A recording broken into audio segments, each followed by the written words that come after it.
and welcome to Lincoln Visits Podcast. I'm Jeff Maul, Executive Director with Visit Lincoln. Very, very happy today to be joined by Mike Works in the AOI Podcast Studio with REV Development as well as Nightcap Management. Mike, welcome to the studio.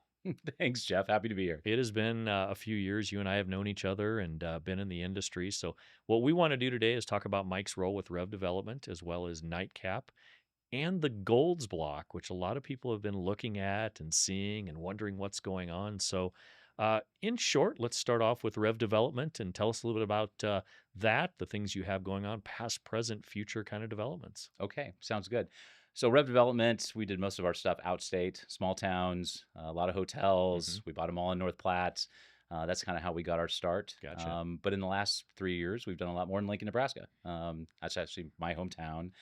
My partner, Justin Hernandez, is from Ashland, so he's a little bit outside. But it's the first time we've really had ventures in downtown Lincoln. So excited to be here. First one was the terminal building, Yeah. which I think we're all familiar with now, which is we have 2 condos left to sell, which I think will be under contract next week. That's impressive. Historic building, the terminal building, too.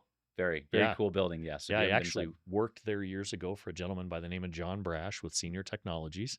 Okay. We worked on the 8th floor and the 10th floor in the terminal building. So it's seen a business or two over the years. I've heard people bought their wedding rings on the 10th floor. That used to be a wedding ring store that I have no idea about. Oh, my gosh.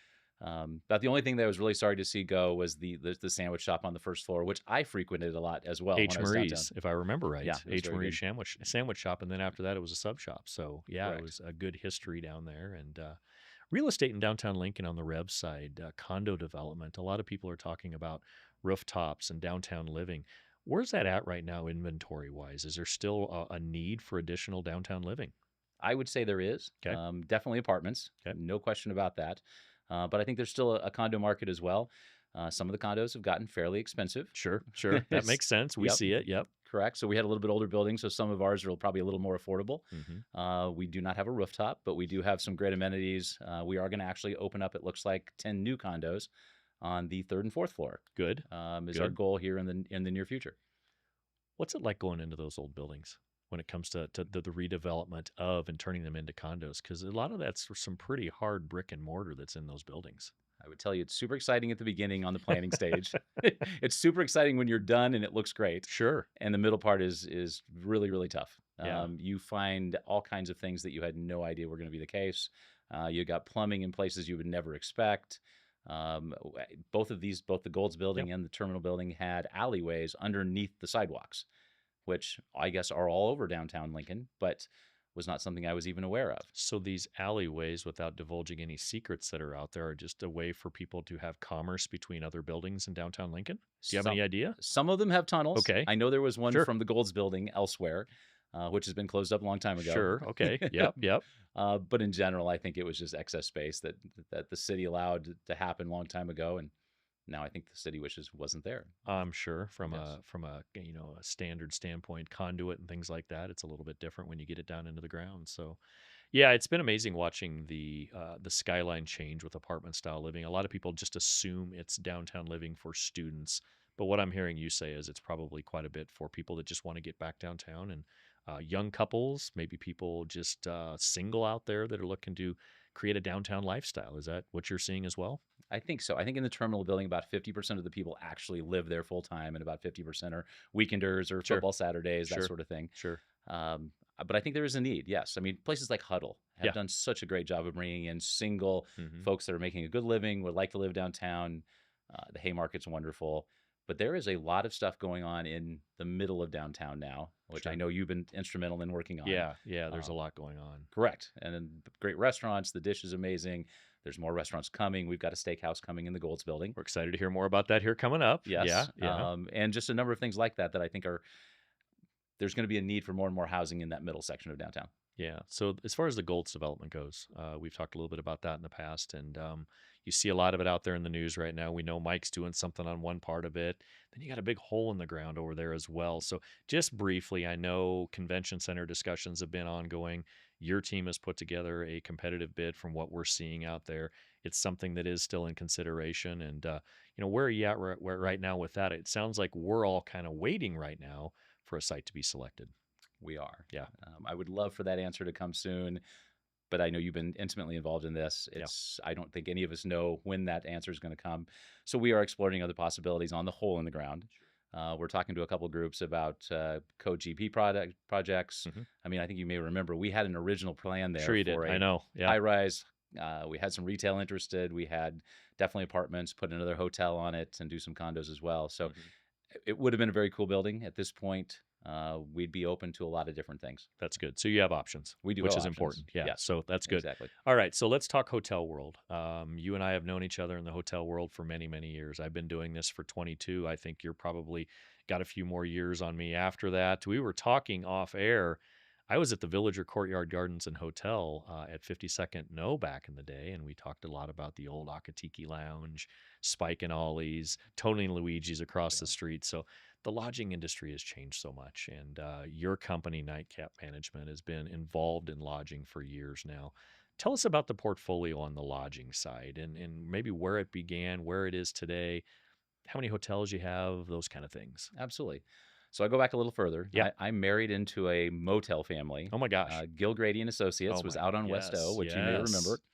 Yes. The building with no windows, which he was very proud of, by the Right. way. Yep. And so we had a whole bunch of we had motels that were 8 rooms large. I mean, Hmm. we had little bitty stuff all over the place. And that's how I got my start. In '08, I Okay. actually branched out and we built our first hotel, a Holiday Inn Express at the airport in Lincoln. You bet. You bet. That was my start, and then a Holiday Inn and down in South Lincoln, Yep.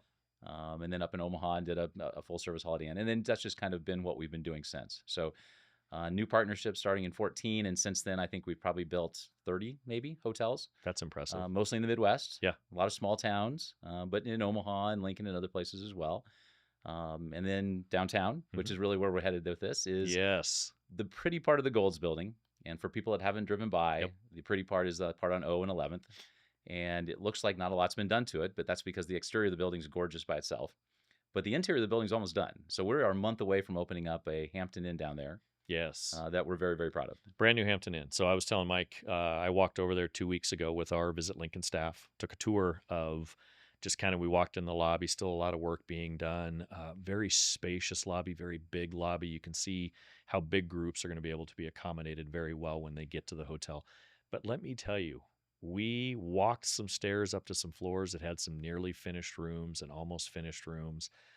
Without spoiling what you want to talk to about what this hotel has, I witnessed tall ceilings. I witnessed spacious rooms. I witnessed quiet rooms.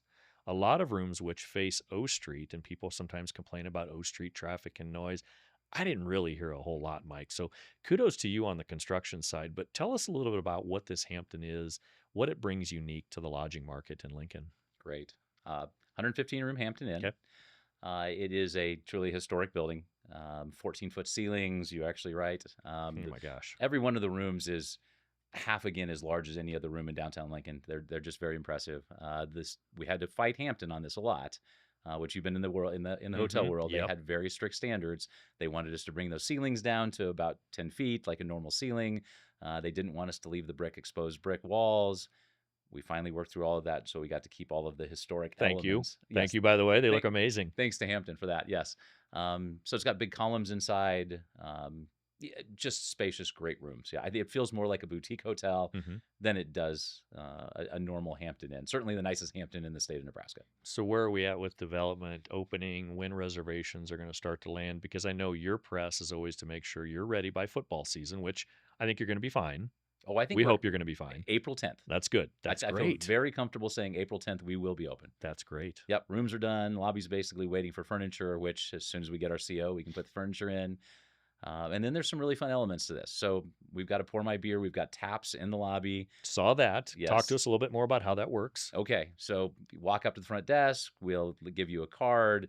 It'll be free for a little while, and then you might have to pay later. But have Yeah. your name on it. You stick it on whether you want one of 8 different beers or champagne or red or white wine, and just tap it out yourself. It'll say, "Hi, Jeff. Yeah. Welcome to the Hampton, and here's how much money you have left on your card." It's very, very cool.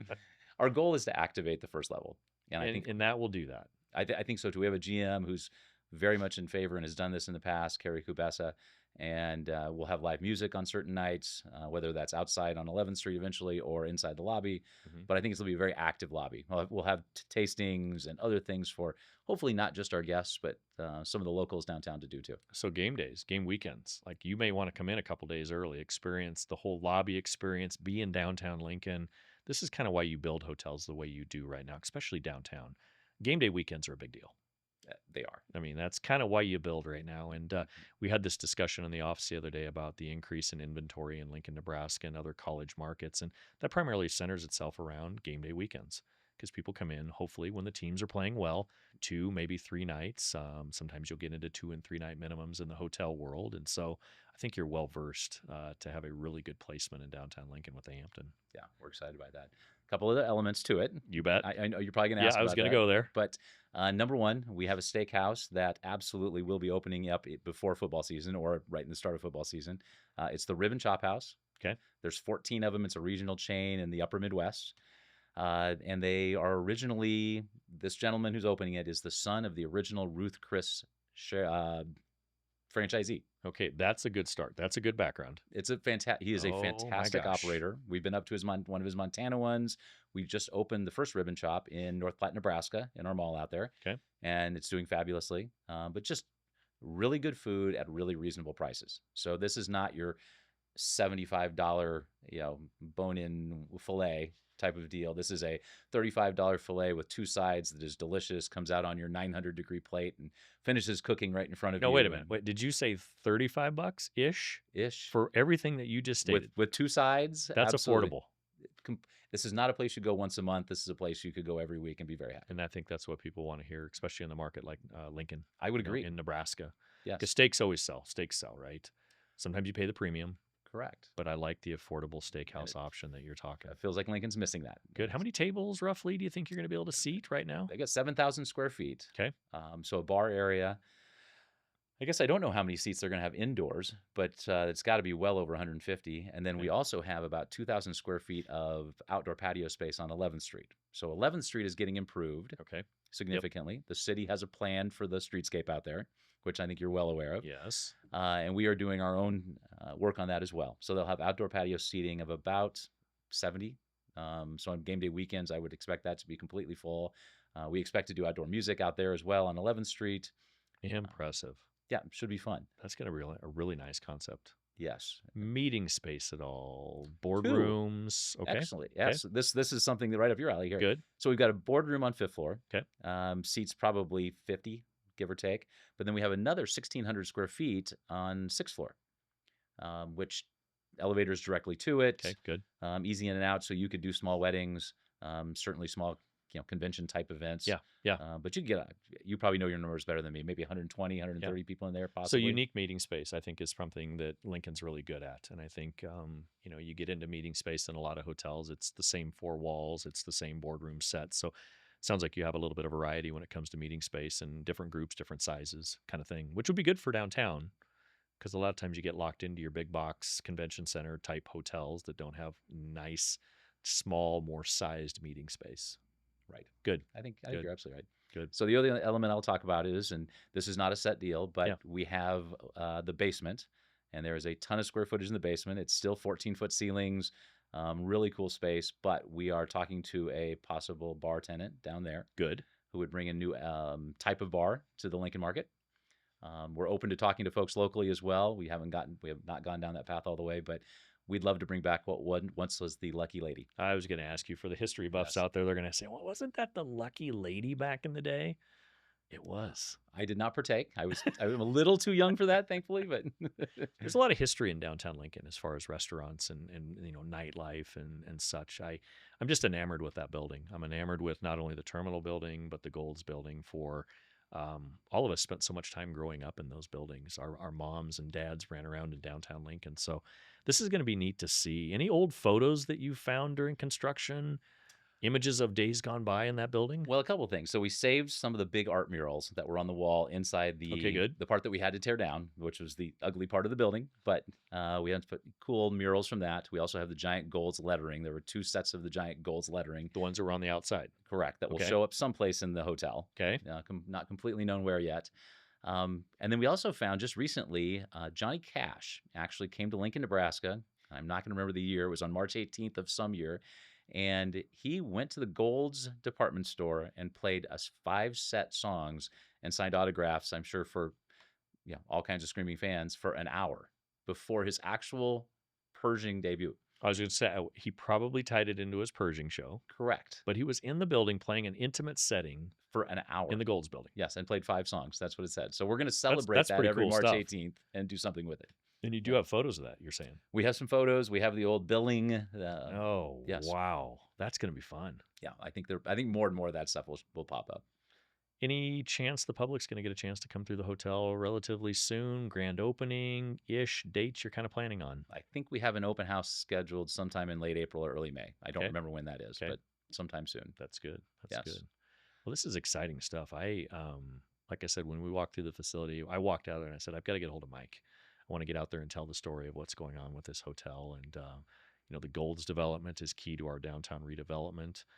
You've been a big player with your partners in the industry as far as what you own and what you're doing. So I want to thank you for that. And appreciate that. You guys have been a big help. Yeah. Well, tourism continues to grow because of our partners, just like yourself and others in the community. So before we go, you and I talked about football. You're wearing your Chiefs logo today, which I won't hold against you. Go Eagles. But Lincoln Lightning back in the day, you were one of the instigators and or owners of Lincoln Lightning football back in the day. I was not the instigator. It was here for a year. Okay. And then a friend of mine, Andrew Cheeseman, and I bought it. Okay. Got to run it for 2 full years. That first year, Damon Benning was our starting running back. We had old Nebraska coaches. Chuck Mazursky was our head coach. Oh, Lincoln Southeast. Lincoln Southeast was our head coach at the time. We played players $200 a game. Troy Dumas, I remember, was scary coming defensive out of the back linebacker. from the Huskers, right? He would close on somebody so fast and hit them so hard. But it was pretty impressive. It was a very, very fun time for a couple of years.